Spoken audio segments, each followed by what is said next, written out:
You have learned something. Where are the gems? You would not think £1,000 apiece an excessive sum for them? I would pay 10. That would be unnecessary. 3,000 will cover the matter. And there is a little reward, I fancy. Have you your cheque-book? Here is a pen. Better make it out for £4,000. With a dazed face, the banker made out the required cheque. Holmes walked over to his desk, took out a little triangular piece of gold with 3 gems in it, and threw it down upon the table. With a shriek of joy, our client clutched it up. "You have it!" he gasped. "I am saved! I am saved!" The reaction of joy was as passionate as his grief had been, and he hugged his recovered gems to his bosom. "There is one other thing you owe, Mr. Holder," said Sherlock Holmes rather sternly. "Oh!" He caught up a pen. "Name the sum, and I will pay it." "No, the debt is not to me. You owe a very humble apology to that noble lad, your son, who has carried himself in this matter as I should be proud to see my own son do, should I ever chance to have one." "Then it was not Arthur who took them?" "I told you yesterday, and I repeat today, that it was not." "You are sure of it? Then let us hurry to him at once to let him know that the truth is known." "He knows it already. When I had cleared it all up I had an interview with him, and finding that he would not tell me the story, I told it to him, on which he had to confess that I was right, and to add the very few details which were not yet quite clear to me. Your news of this morning, however, may open his lips." "For heaven's sake, tell me, then, what is this extraordinary mystery?" "I will do so, and I will show you the steps by which I reached it. And let me say to you first, that which is hardest for me to say, and for you to hear. There has been an understanding between Sir George Burnwell and your niece Mary. They have now fled together." "My Mary? Impossible!" "It is unfortunately more than possible, it is certain. Neither you nor your son knew the true character of this man when you admitted him into your family circle. He is one of the most dangerous men in England, a ruined gambler, an absolutely desperate villain, a man without heart or conscience. Your niece knew nothing of such men.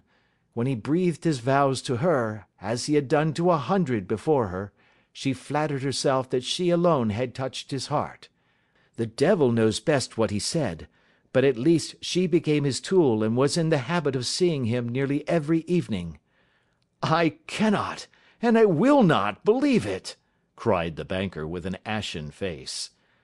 "I will tell you then what occurred in your house last night. Your niece, when you had, as she thought, gone to your room, slipped down and talked to her lover through the window which leads into the stable lane. His footmarks had pressed right through the snow, so long had he stood there. She told him of the coronet. His wicked lust for gold kindled at the news, and he bent her to his will. I have no doubt that she loved you, but there are women in whom the love of a lover extinguishes all other loves, and I think that she must have been one. She had hardly listened to his instructions when she saw you coming downstairs, on which she closed the window rapidly, and told you about one of the servants' escapades with her wooden-legged lover, which was all perfectly true.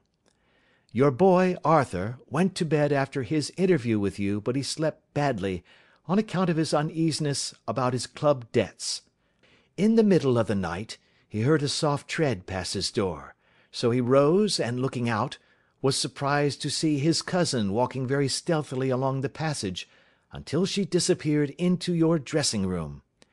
Petrified with astonishment, the lad slipped on some clothes and waited there in the dark to see what would come of this strange affair.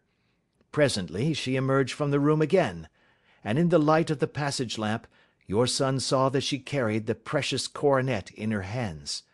She passed down the stairs, and he, thrilling with horror, ran along and slipped behind the curtain near your door, whence he could see what passed in the hall beneath. He saw her stealthily open the window, hand out the coronet to someone in the gloom, and then closing it once more hurry back to her room, passing quite close to where he stood hid behind the curtain. As long as she was on the scene he could not take any action without a horrible exposure of the woman whom he loved. But the instant that she was gone, he realized how crushing a misfortune this would be for you, and how all important it was to set it right.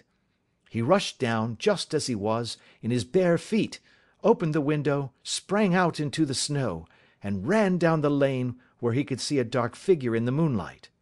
Sir George Burnwell tried to get away, but Arthur caught him, and there was a struggle between them, your lad tugging at one side of the coronet, and his opponent at the other.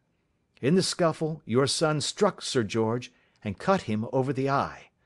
Then something suddenly snapped, and your son, finding that he had the coronet in his hands, rushed back, closed the window, ascended to your room, and had just observed that the coronet had been twisted in the struggle, and was endeavouring to straighten it when you appeared upon the scene." "Is it possible?" gasped the banker. "You then roused his anger by calling him names at a moment when he felt that he had deserved your warmest thanks. He could not explain the true state of affairs without betraying one who certainly deserved little enough consideration at his hands. He took the more chivalrous view, however, and preserved her secret." "And that was why she shrieked and fainted when she saw the coronet," cried Mr. Holder. "Oh, my God! What a blind fool I have been!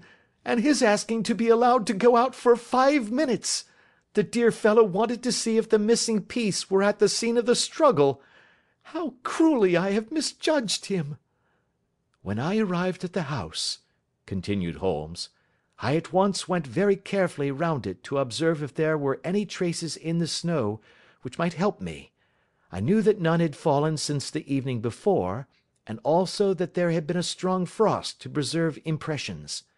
I passed along the tradesmen's path, but found it all trampled down and indistinguishable.